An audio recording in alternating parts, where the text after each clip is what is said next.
WLBT's First Alert Weather Team is keeping you up to date with the latest information. From your morning commute to your afternoon drive, we're on your side, streaming on your favorite devices. WLBT First Alert Weather Plus.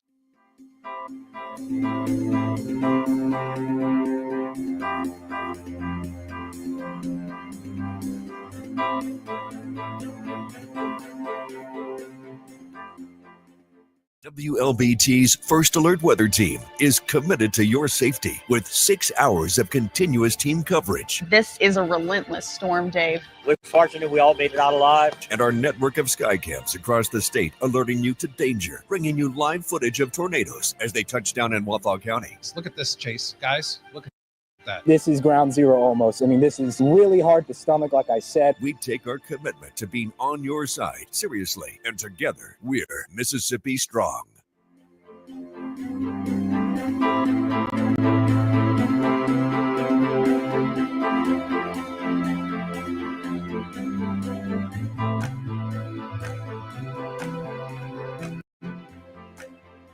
Weekdays, stream First Alert Weather Plus. Good morning, everyone. Thank you so much for joining us. WLBT's First Alert Weather Team is keeping you up to date with the latest information. From your morning commute to your afternoon drive, we're on your side, streaming on your favorite devices. WLBT First Alert Weather Plus.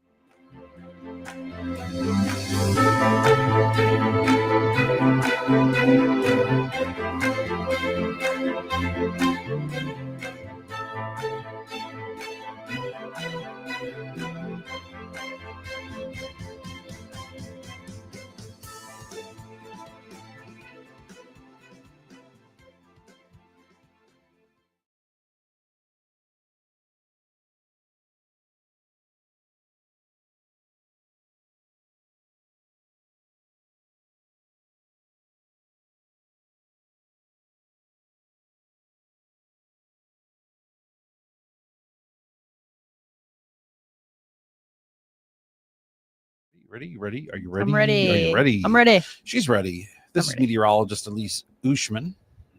I'm Chief Hi. Meteorologist Dave Roberts. And we're here on a Monday. No less. Talking tropics, talking everything, talking weather. This is your opportunity to ask questions of us. Any questions, comments, concerns, recipes, anything you want to know. 'Tis August. It is the third busiest month of hurricane season traditionally. Number 1 is September. Number 2 is October. So here we are at the beginning of August. Things start ramping up.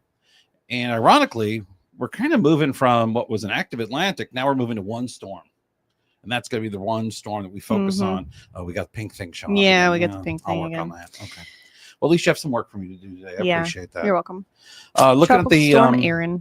the deterministic models here of the bless you there. It's okay. Bless you. This thing's going out to sea. And not really concerned to us. It's so far away. It's over 3,500 miles away from Mississippi. So it's way out there. Yeah. And it's in this map. I don't know if you saw the map I made to show how far storms are from Mississippi. Bless you. What do you got there? What are you eating off of there? Is it an apricot? It's a peach. Oh, it's a peach. Did you grow it? No, Jerome brought it. Oh, they're smaller this year than usual, but I got to go find Jerome. There were some bigger ones. Yeah, he brings the them in from Alabama. I've always, I wanted to have a peach tree, and the only one I ever grew, my dog ate the only peach I ever got off it. So I'm not mad at her about it. Just one of those things. There's a map I made, shows how far. It says how far from MS or something like that. You'll see it. It was made Friday.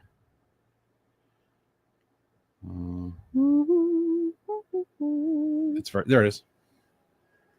Average days.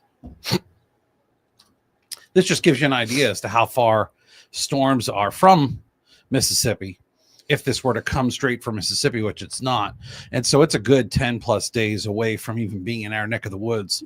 But this just gives you an idea as to how far storms are from us, to give you an idea when we start talking about stuff out there, you understand where they are in relation to us. So quite a distance away from us at this point in time. Not something that we're really worried about, but it's probably going to be a hurricane this week, Hurricane Aaron. Everybody's going to be talking about it, but it's going to be a storm that affects fish and not much else. Yeah, that certainly looks to be the case.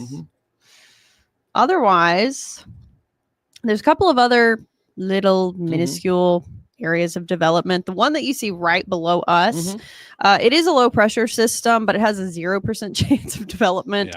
They actually, I guess they just updated it. There was a little L there Mhm. right to our south.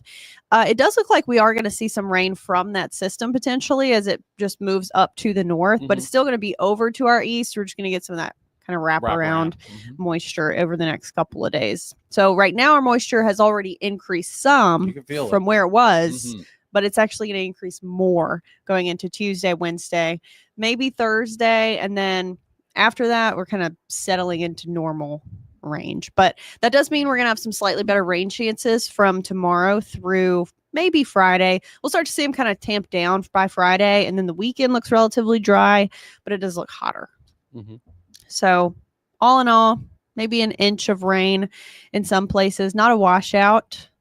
Not much rain going on right now. It's 93 here in Jackson. It does feel like 102. We have a heat advisory here in Hinds County and in a few places along the Mississippi River. Mhm. No other heat alerts for today or for the moment, but our feels like numbers are going to be increasing through the end of this week and as we get into the weekend, while our temperatures also increase.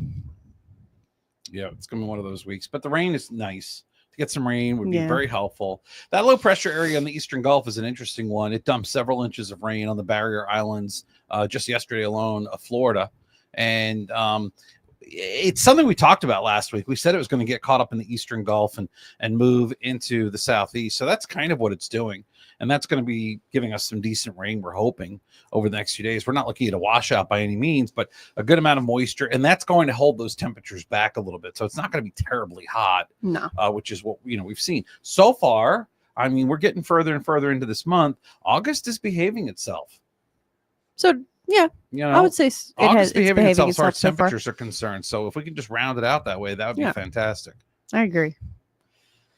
But we'll see. Yeah, we shall see. We shall see. I do have some mid and upper 90s at the end of our first alert forecast. Yeah, at the 10-day period. We knew it was going to come back, but it's just at least to go the first half of the month without really seeing it is good. It's definitely nice. You want to show them the 10-day thing? Got Chris Wooten over there. We're going to interview Chris on our show one of these days, Chris. Oh, I think so. I know so. He does a great job around here. People love Chris.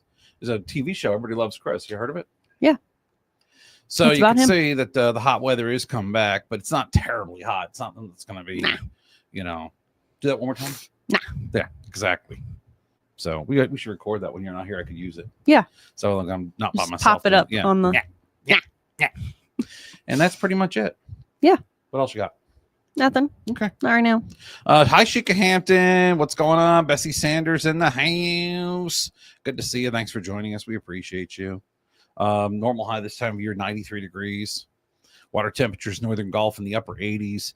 So this little tropical system probably cool the temperature down by a couple degrees just because it's sitting over there, turns up the water a little bit. But things are kind of behaving the way we would expect them to. With a lot of minor things in the tropics that are something to look at, and the big storm is all the way out there in the eastern Atlantic, which I will say this is a little bit outside of the source area for this time of the season. That would be something you expect more towards the middle to the end of August, but whatever. It's going to stay out to sea, so we don't care what it does. Yeah. As long as it doesn't come over here, that's all that matters. Fine. We really don't have any indications, folks, that it would come over into our area anyway. So that's the good news. So far, we've been watching a lot of the Google AI models. They're not doing that great, at least right now. They're detecting things that aren't forming. Okay. So I think they're having it's having a harder time discerning what's a real storm, what's just an area of low pressure. So that's going to be a learning curve. But I can tell you right now, I was using some AI tools this morning, and while I was using them, sure enough, they were having a hard time with Tropical Storm Erin. So this stuff is not foolproof. What I'm trying to tell you, Elise, is that don't plan to retire just yet. We still have a little ways to go, I think, in our career because, it's not all up on its business. That's all I'm saying. And we stand on business, don't we? We do. We do. On that note, folks, I want to let y'all go. Lisa's got to get going. She's got to take the JTran over to WLBT and hop on Studio 3. Then we've got WLBT News at 4 and 4:30. And then I'm going to be on WLBT News at 5 and 6 before we repeat the whole thing again here for you at 6:30. We have a little additional information for you at that point in time, just some more data to share with you. But until then, hi, Rosie Boatner. Just want to say hi to you. Thanks so much for joining us this afternoon. If you did miss any of this broadcast, don't worry about it. We're going to keep it up over on the Facebook for WLBT. Until then, have a great rest of the afternoon. We'll see you on TV, and then we'll see you back here a little bit later.